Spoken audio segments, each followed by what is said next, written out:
Yes, so today's topic is nature of physical laws. We have already discussed up to fundamental forces of nature, that was 4 in number. Fundamental forces कौन सी थी? Gravitational force, electromagnetic force, nuclear forces, 2 types की, strong nuclear force and weak nuclear force. In forces की mathematical equations, इनकी ये forces कहाँ कहाँ पे arise होती हैं, है ना, इनकी सारी properties हम already discuss कर चुके हैं, और इन्हीं के बेस से बाकी सारी फोर्सेस इनके ऊपर कैसे बेस्ड हैं वो भी हमने कल के टॉपिक में किया था। आज का टॉपिक है नेचर ऑफ फिजिकल लॉज। अब हम कुछ लॉज करेंगे। हम पहले ही पढ़ चुके हैं कि फिजिक्स क्या है, स्टडी ऑफ नेचर है एंड नेचुरल फिनोमिना है, ठीक है। इसमें हम नेचर और नेचुरल फिनोमिना के बारे में ही पढ़ते हैं, और इसमें बहुत सारे लॉज हैं जो अटेम्प्ट की गई है उनको उनके थ्रू डाइवर्स फिजिकल फिनोमिना को एक्सप्लेन करने की। अब कुछ फिजिकल क्वांटिटीज ऐसी हैं, कुछ स्पेशल फिजिकल क्वांटिटीज जो क्या रहती हैं, हमेशा टाइम के साथ कांस्टेंट रहती हैं। वो वाली फिजिकल क्वांटिटीज क्या है, हमेशा टाइम के साथ कांस्टेंट रहती हैं, और उन्हीं जो फिजिकल क्वांटिटीज टाइम के साथ कांस्टेंट रहती हैं उन्हीं को हम कौन सी क्वांटिटीज बोलते हैं, conserved quantities of nature. Conserved word का मीनिंग ही क्या होता है, कांस्टेंट होता है। अब हम उन्हीं के जो फिजिकल लॉज हम करेंगे वो वाली कुछ स्पेशल फिजिकल क्वांटिटीज के करेंगे जो कि कंजर्व है नेचर में, जो हमेशा यूनिवर्सल कांस्टेंट ही रहती हैं। जैसे कि हमने लोअर क्लासेस में भी किया है, law of conservation of energy, linear momentum and charge, ये 3 हमने किए हैं, एंगुलर मोमेंटम नहीं किया, ठीक है। ये बहुत इंपॉर्टेंट टूल्स हैं फिजिक्स की, और ये क्लासिकल फिजिक्स का ही पार्ट है। फर्स्ट क्या है, law of conservation of energy. Law of conservation of energy क्या है, सबसे पहले तो जो एनर्जी का कॉन्सेप्ट है वो फिजिक्स में सेंट्रल है, बहुत की रोल है उसका फिजिक्स में। और एनर्जी क्या है, टोटल एनर्जी हमेशा कांस्टेंट ही रहती है।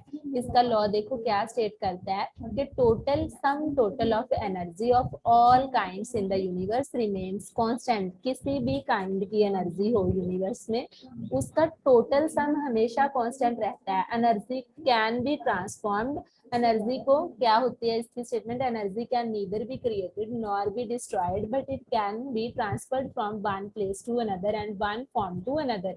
एनर्जी को क्या कर सकते हैं हम, एक फॉर्म से दूसरी फॉर्म में ट्रांसफॉर्म कर सकते हैं, ट्रांसपोर्ट भी कर सकते हैं एक प्लेस से दूसरे प्लेस से, बट टोटल अमाउंट जो होगा एनर्जी में सिर्फ चेंज आएगा। हो सकता है वो एक एनर्जी से हमें फर्दर क्या मिल जाए, 2 एनर्जी मिल जाए। जैसे कि देखो बल्ब को ऑन करते हैं हम, एग्जांपल, बल्ब को हम कौन सी एनर्जी दे रहे हैं, इलेक्ट्रिकल एनर्जी, लेकिन वो किसमें कन्वर्ट हो गई, बल्ब एक तो ऑन हो गया, वहां उससे हमें क्या मिली, लाइट, एक तो हमें लाइट एनर्जी मिल गई, सेकेंड एनर्जी कौन सी मिल गई हमें, हीट एनर्जी। बल्ब वहां पे हीट भी होता है, वो जब हम काफी टाइम के लिए ऑन करके देख सकते हैं। तो हमने जो एनर्जी बल्ब को दी थी वो क्या थी, इलेक्ट्रिक एनर्जी, ठीक है।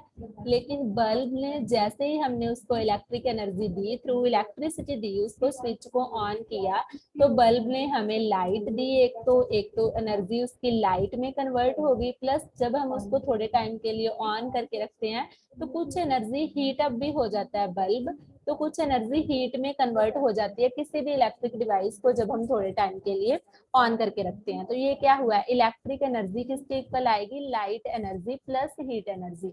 वो ट्रांसफॉर्म तो हुई है एक एनर्जी से फर्दर 2 फॉर्म्स में, एक फॉर्म से अदर 2 फॉर्म्स में, लेकिन उसकी वैल्यू चेंज नहीं होगी। वो टोटल अमाउंट जब हम सम करेंगे लाइट एनर्जी और हीट एनर्जी को, वो इलेक्ट्रिक एनर्जी के ही इक्वल आएगा। ये क्या पता चला कि एनर्जी की जो टोटल वैल्यू है वो क्या रहती है, always constant in whole universe, ठीक है, रिमेन्स कांस्टेंट। क्लियर है, एग्जांपल समझ आई law of conservation of energy की? Yes ma'am. और उसके बाद देखो एग्जाम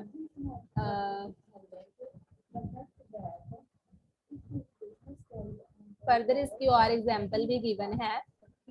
सपोज कर लो कि कोई ऑब्जेक्ट है वो फ्रीली फॉल कर रहा है under the action of gravity, है ना, अगर वो object under the action of gravity fall कर रहा है, पहले तो वो फॉल कर रहा है, उसके पास कौन सी एनर्जी आ गई, काइनेटिक, मूव कर रहा है ना, उसके पास कुछ पोटेंशियल भी है। अगर वो फॉल कर रहा है मतलब पहले किसी ऊंचाई पर होगा, या तो हाइट की वजह से उसके पास कुछ पोटेंशियल हो गया है ना, अपने साइज शेप की वजह से उसका अपना पोटेंशियल होगा, तो उसकी जो एनर्जी है वो टाइम के साथ साथ क्या होती जा रही है, कॉन्टिन्यूसली चेंज हो रही है।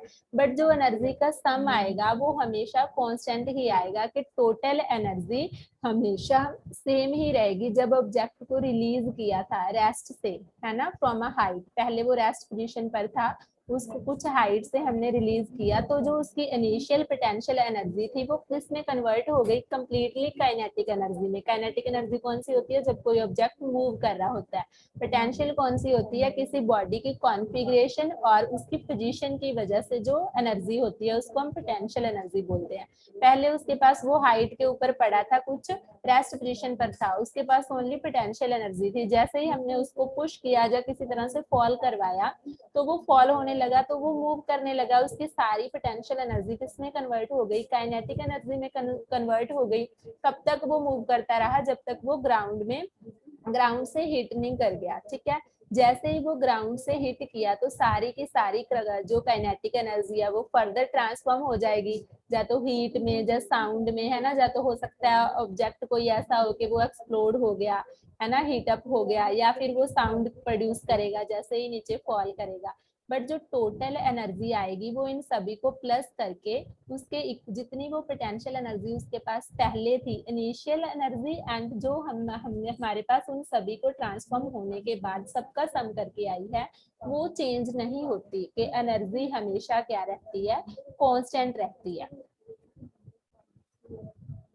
फर्दर ये था law of conservation of energy. इसकी बहुत सारी एग्जांपल्स लिखी हैं, आप सबको रीड कर लेना, लेकिन बस नोटबुक पे ओनली लॉ लिखना है और एक एग्जांपल लिखनी है, just one example of every law. Second law क्या है, law of conservation of linear momentum. Linear momentum के बारे में हम 9th क्लास में पढ़ते हैं। मोमेंटम वर्ड का मीनिंग क्या होता है, movement, amount of motion contained in a moving body. ये हम ऑलरेडी 9th क्लास में पढ़ते होते हैं कि मोमेंटम क्या है, द अमाउंट। इसकी सिंपल वर्ड्स में इस वर्ड का मीनिंग क्या है, कि कोई भी जो बॉडी मूव कर रही है उसमें कितने अमाउंट ऑफ मोशन कंटेन्ड है, amount of motion contained in a moving body, उसको क्या बोलते हैं हम, कि ये क्या है, बॉडी का मोमेंटम। ये देखो सिर्फ एक वर्ड जो मोमेंटम है उसका मीनिंग ये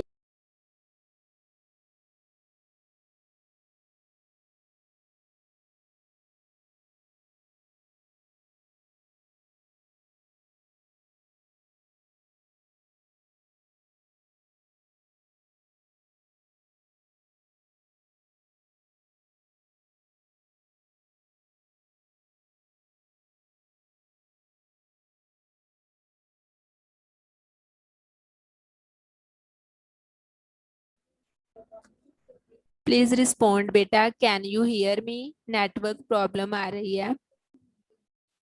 yes ma'am.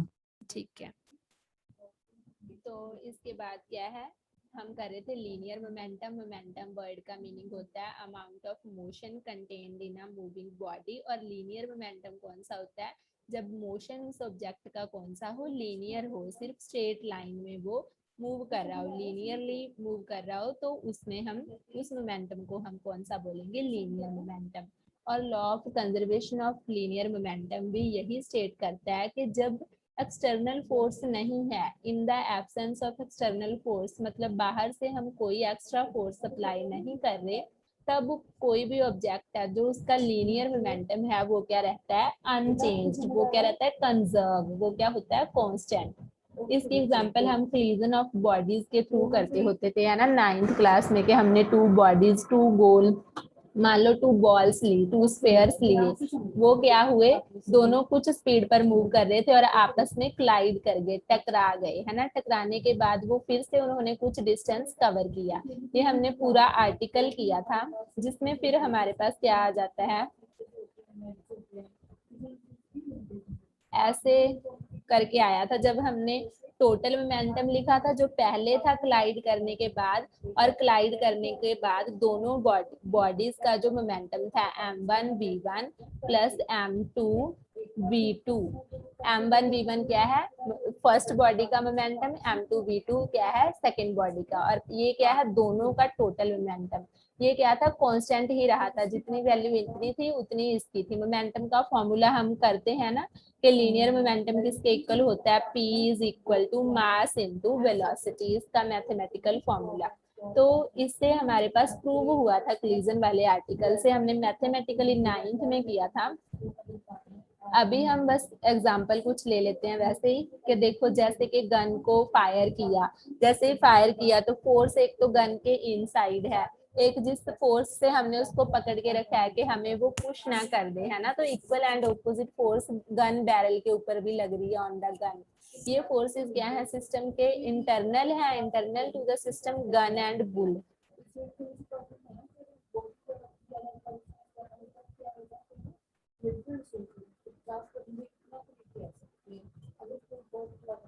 Gun and bullet, ठीक है। तो जो टोटल मोमेंटम होगा फायरिंग करने से पहले जब सिस्टम रेस्ट पर था तब मोमेंटम क्या था 0, और जब हम टोटल मोमेंटम गन और बुलेट का निकालेंगे वो भी 0 आएगा। क्यों?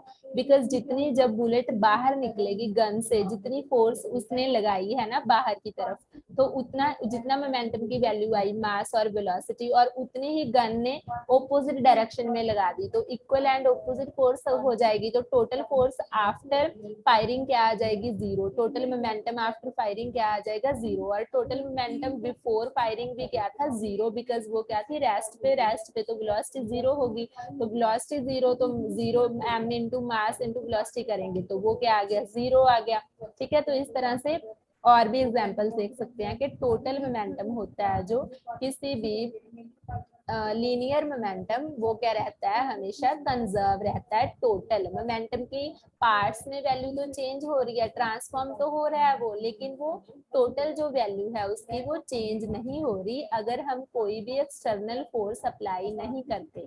लेकिन अगर हम एक्सटर्नल फोर्स अप्लाई करेंगे फिर वैल्यू में चेंज आ सकता है। इसीलिए law of conservation of linear momentum की स्टेटमेंट में ध्यान से ये जरूर लिखना है कि in the absence of an external force the linear momentum of a system remains conserved. Clear है बेटा इतना? Yes ma'am. उसके बाद जैसे वो लीनियर मोमेंटम था, अब क्या है एंगुलर मोमेंटम। एंगुलर वर्ड क्यों यूज किया है यहाँ पे? वहां पे सिंपल फोर्स थी, यहाँ पे रोटेटिंग फोर्स होगी। वहां हम लीनियर फोर्स की बात कर रहे थे, स्ट्रेट लाइन मोशन की बात कर रहे थे। जब हम एंगुलर वर्ड यूज करेंगे किसी भी फिजिकल क्वांटिटी के आगे, angular velocity, angular acceleration, angular momentum, है ना, तो उसका मतलब है कि ऑब्जेक्ट का मोशन कैसा है, रोटेटिंग टाइप है, सर्कुलर टाइप है। 9th क्लास तक हमने जितना भी पढ़ा अभी तक ओनली लीनियर मोशन को ही डिस्कस किया है ना, वहां पे हमने कोई भी एंगुलर नहीं पढ़ा। वहां पे हमने जो भी वेलोसिटी, एक्सेलरेशन कुछ भी पढ़ा, स्ट्रेट लाइन मोशन डिस्कस किया था। अभी हम एंगुलर की बात कर रहे हैं। देखो हमें पता है कि रोटेटिंग ऑब्जेक्ट के पास क्या होता है, इनर्शिया। इनर्शिया वर्ड का मीनिंग क्या है ये भी हमने 9th में किया था कि इनर्शिया क्या होता है कि किसी भी first law, Newton first law of motion को हम लॉ ऑफ इनर्शिया भी बोलते हैं। फर्स्ट लॉ ऑफ मोशन क्या स्टेट करता है कि an object remains in its position in its state of rest और मोशन अनटिल और unless an external force is applied on it. कोई भी ऑब्जेक्ट क्या है अपनी स्टेट को, स्टेट ऑफ को चेंज नहीं करता, चाहे वो रेस्ट में है, चाहे मोशन में है, चाहे स्ट्रेट लाइन में मूव कर रहा है, चाहे रोटेट कर रहा है ना, किसी भी मोशन में है, वो कब तक स्टेट नहीं कर चेंज नहीं करता अपनी स्टेट को जब तक हम उसके ऊपर कोई एक्सटर्नल फोर्स अप्लाई नहीं करते। और इसको हम न्यूटन का फर्स्ट लॉ बोलते हैं। फर्स्ट लॉ ऑफ मोशन यही स्टेट करता था। और सेकंड क्या है कि इसी प्रॉपर्टी को हम क्या नेम देते हैं, इनर्शिया। इनर्शिया को, इनर्शिया का मीनिंग क्या है कि प्रॉपर्टी ऑफ अ बॉडी, कि वो क्या कर सकती है कि वो चेंज नहीं कर सकती अपनी स्टेट को अनटिल और अनलेस हम कोई एक्सटर्नल फोर्स अप्लाई नहीं करते। जिस तरह लीनियर मोशन में हर एक ऑब्जेक्ट का अपना इनर्शिया है, जब तक हम उसकी पोजीशन को चेंज करने की के लिए एक्सटर्नल फोर्स अप्लाई नहीं करेंगे तब तक वो पोजीशन अपनी को चेंज नहीं करेगा। उसी तरह रोटेटिंग ऑब्जेक्ट के पास भी क्या होता है, अपना इनर्शिया होता है। ठीक है, तो अब जैसे कि जिस ऑब्जेक्ट के पास इनर्शिया है वो मोमेंटम तो पोजेस करेगा ही करेगा, लेकिन अगर कोई ऑब्जेक्ट क्या है associated with its rotation, rotation की वजह से कोई ऑब्जेक्ट मोमेंटम पोजेस कर रहा है, तो ऐसे मोमेंटम को हम लीनियर मोमेंटम नहीं बोलेंगे, रोटेशन वाले को हम क्या बोलेंगे, एंगुलर मोमेंटम। तो एंगुलर मोमेंटम क्लियर हुआ? Yes, ma'am.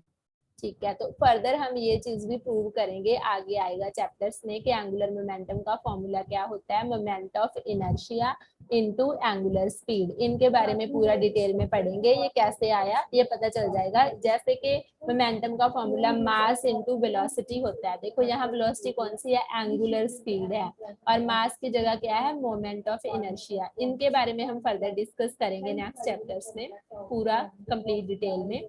अभी हमें सिर्फ एंगुलर मोमेंटम का लॉ ऑफ कंजर्वेशन पढ़ना है।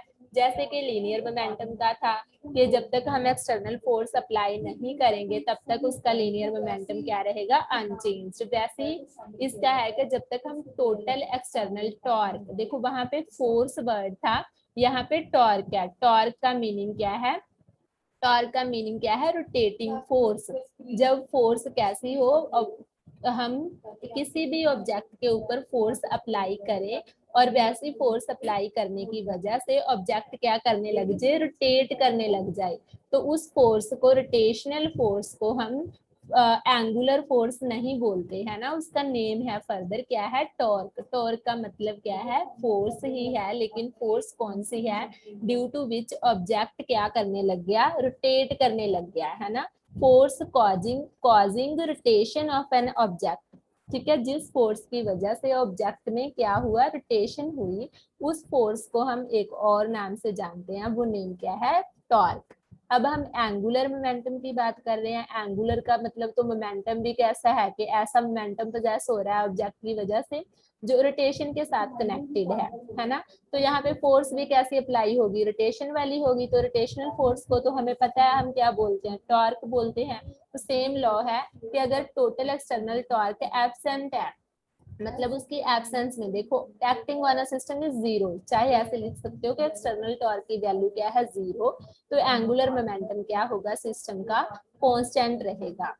ठीक है, एंगुलर मोमेंटम क्या है, वेक्टर क्वांटिटी है। देखो हम स्पीड वेलोसिटी की बात कर रहे हैं, तो ये वेक्टर है, इसमें भी both magnitude as well as direction है ना, कांस्टेंट रहते हैं। शेल स्टेट डायरेक्शन और मैग्नीट्यूड तब तक चेंज नहीं होते जब तक हम एक्सटर्नल, जब तक हम फोर्स नहीं लगाएंगे तब तक कोई भी ऑब्जेक्ट अपनी, उसके पास तो इनर्शिया की प्रॉपर्टी है हर एक ऑब्जेक्ट के पास, उसी तरह रोटेटिंग ऑब्जेक्ट के पास भी इनर्शिया की प्रॉपर्टी है। जब तक हम external force, external torque apply नहीं करेंगे वो अपनी वैल्यू को, है ना, अपनी डायरेक्शन को चेंज नहीं करेगा। तो एंगुलर के लिए हम एग्जांपल दे सकते हैं प्लैनेट्स जो रिवॉल्व कर रहे हैं अराउंड द सन, है ना, वो मेंटेन करके रखते हैं ऑर्बिटल प्लेन को, और एंगुलर मोमेंटम उस प्लेन में क्या होता है, कांस्टेंट होता है। क्यों कांस्टेंट, उनका देखो वेलोसिटी हमेशा सेम ही रहती है, एंगुलर मोमेंटम वो सेम ही पोजेस करते हैं, कभी भी चेंज नहीं होता, बिकॉज एंगुलर मोमेंटम क्या है, कंजर्व है हमेशा।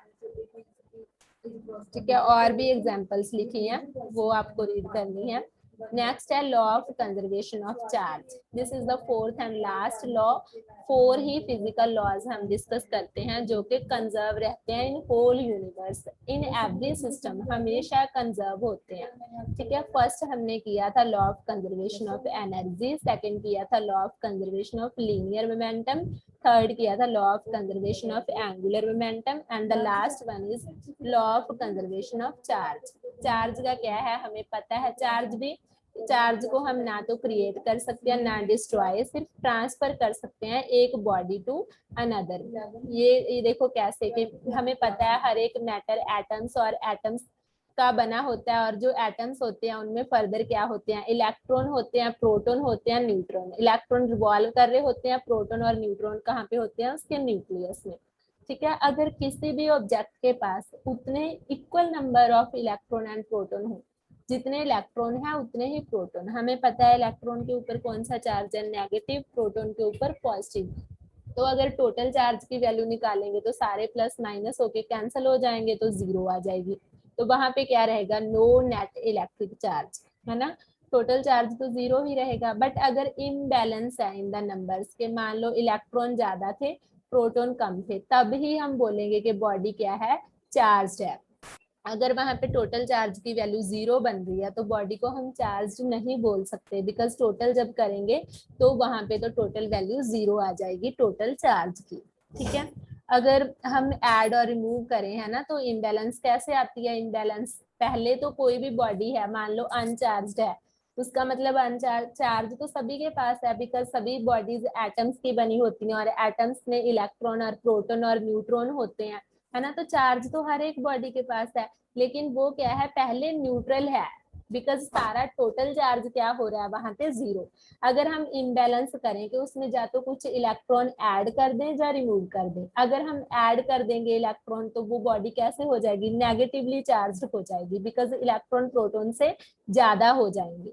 अगर हम उसमें इलेक्ट्रॉन्स रिमूव कर दें, मतलब उस बॉडी से किसी दूसरी बॉडी को दे दें फ्यूअर इलेक्ट्रॉन, तो वो बॉडी पॉजिटिवली चार्ज हो जाएगी, बिकॉज उसके पास डेफिशिएंसी ऑफ इलेक्ट्रॉन हो जाएगी और प्रोटॉन्स क्या हो जाएंगे, ज्यादा हो जाएंगे। ठीक है। तो principle of conservation of charge क्या अप्लाई करता है कि चार्ज को हम ना तो क्रिएट कर सकते हैं ना ही डिस्ट्रॉय, बट इसको सिर्फ ट्रांसफर कर सकते हैं एक बॉडी से दूसरी बॉडी तक। क्लियर है इतना। Yes ma'am. ठीक है। तो ये थे 4 फंडामेंटल लॉज, है ना। ये फोर के 4 लॉज की नोटबुक पर ओनली स्टेटमेंट्स लिखनी है, जो ये बोल्ड की हुई है, ओनली स्टेटमेंट्स, प्लस साथ में 1 शॉर्ट एग्जाम्पल लिखनी है। बाकी की सारी थ्योरी को बुक से सिर्फ रिवाइज और रीड करना है, एक्स्ट्रा नहीं लिखना कुछ भी। ठीक है। Okay ma'am. सेकंड चैप्टर हम कल स्टार्ट करेंगे, बिकॉज बहुत नेटवर्क प्रॉब्लम आ रही है आज। ओके बेटा, रिवाइज कर लेना प्रॉपरली एंड नोट्स बना लेना, साथ साथ बुक से रिवाइज कर लेना और एग्जाम्पल्स को अच्छे से रीड कर लेना। ठीक है। Okay ma'am. Okay. Maths, next class will be of maths. ठीक है, बी रेडी।